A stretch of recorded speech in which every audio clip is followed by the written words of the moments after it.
Hey friends, Acquisitive Margot here, and we are at Chapter 3 of Analogue, a Hate Story. I've changed my mind on something. I'm going to pause looking for the Pale Bride's name, I'm going to pause looking for the password, and what I'm going to do, because we need to speak to the AI mute. And there was something written by him.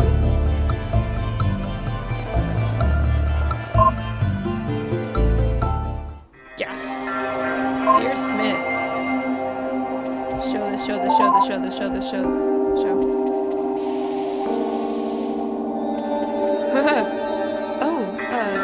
Written by the AI mute? Whoops, I'm sorry. I don't really know how I got that in there. Don't hide shit from me. Yeah, don't pay any attention to that. Sorry. None of that really matters. I'll just go ahead and remove that. No! Really, I'm not normally this much of a klutz, I swear. Are you kidding me? No! No, you... No. Okay, what's this? No messages are unread. Aw, you sack of poop. She's hiding something. What's wrong with the AI? What's wrong with him? I assume it's a male. Okay, well, there goes that idea. I have to figure out what I'm gonna do. Okay, that was the only one in block 6. And she just got rid of that. Awesome.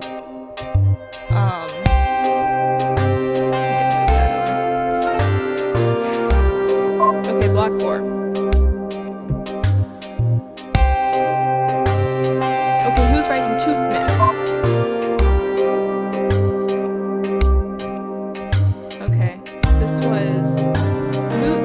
Talking to Smith. So this might be a lead. So here's the background, I suppose. There were 2 major noble families on the Menghuhua. The Kims were the big one, as I'm sure you can see. The Smiths were the other major family, but I'm afraid I can't really tell you very much about them. They were the most important family on the ship until just before the end. The High Magistrate was a Smith, was a Smith until the very last year even. I can give you a little bit about them for reference, so you can see who the Kinmen thought their big enemy was. The Smiths didn't really matter very much at the end, so I don't know much about them. I certainly never met any of them, so I'm just gonna go off what I've read. This should give you an idea of what I mean.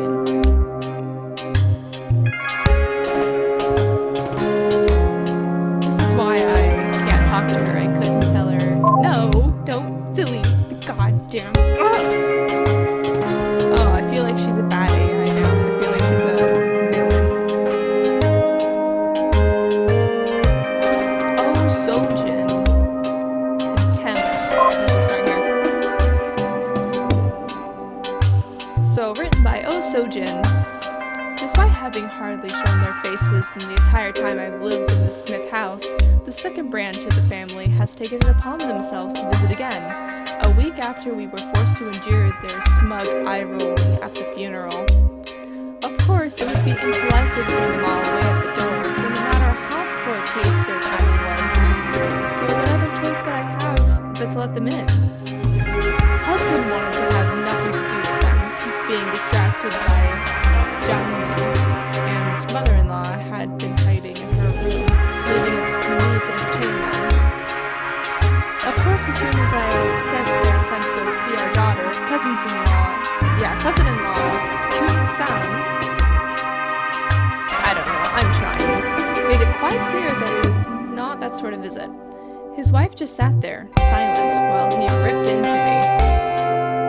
I couldn't write down all his words. It was simply one line of abuse after another. Apparently, we were to be blamed for some cute leaving before they showed up, for wearing the wrong mourning garb, for my husband's shocked reaction to his brother's death. In fact, we were to be blamed for his death itself. All he kept shouting about was how embarrassing for the family it was that a nobleman of the Smith house had been allowed to drink himself to death. As if real tragedy was that it looked bad. I might not have excuse me. I might have not felt bad about Sung Jung dying, but the rest of the family did. To hear such words making light of their loss was appalling.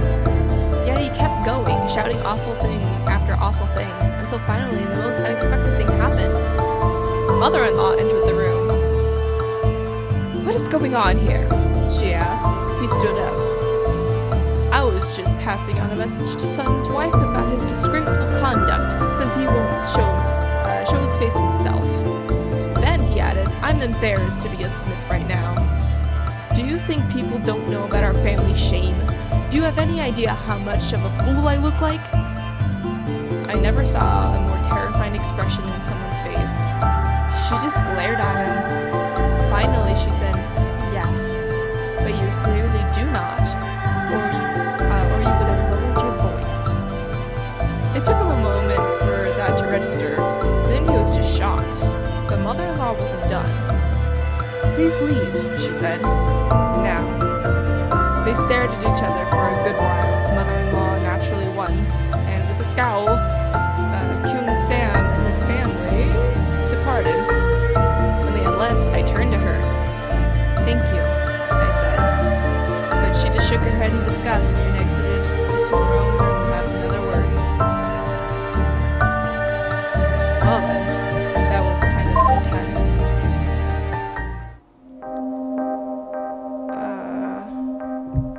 Alrighty, so this is the guy who was yelling out at the funeral. Talking about him. Alrighty. So, by example, by Smith Kyung Sam. "I've given up on any attempts at convincing the main branch family to get their act together, as clearly speaking reason to any that the pack of idiots is a fool's errand. Now I can only hope that their self-destruction is quick, such that when it's my son's turn to pick up the pieces of the Smith name's reputation, he will be able to do so as soon as possible. He seems far less worried about it than I am. Of course, he is only a child, but the boy is mature for his years, and perhaps there is wisdom in his calmness. All I have to do is be better than them, right?" He asked me while I was in a rage about the handling of the funeral. "Isn't that what gentlemen do? Lead by example?" He is right, of course. As a noble family, we're supposed to be an example to the middle class, and the commoners, and the slaves. Perhaps so too much we serve as an example to the family of the High Magistrate and his brother. Perhaps things will not be so doomed for my son after all. It will be hard for him, of course, if the main branch family continues on this path of decay. But if any boy will grow up to be able to put things right, I believe it is him. Oh, she has something to say. What is it? Hey, yourself! Want to give me back that fucking document you got rid of? I just wanted to say thanks for paying attention to me. Oh goddamn it, you interrupted me for this. It's like I was saying earlier, I just haven't had anyone to talk to in so long. The last time there was anyone around the ship was the year 322. By my account, it's now 944. I don't know why I just read the years like that. That was weird. I mean, do you have any idea how long that is? It wasn't really so bad at first. It was nice to not have to worry about anyone telling me what to do. I could just occupy myself, go through the logs. But, well, I read quickly. After the first few years, it really started to sink in, the loneliness. Eventually, you sort of get used to it. It feels awful. You never like it, but you get used to it, in ways that sort of scare you. There was a whole 100 years that went by where I didn't have a single thought. Not a one. I just sat there idle. I didn't even notice. I'd been feeling particularly, what's the word? Sleepy, I want to say, but that's not right. I guess maybe that doesn't translate. Anyway, the point is,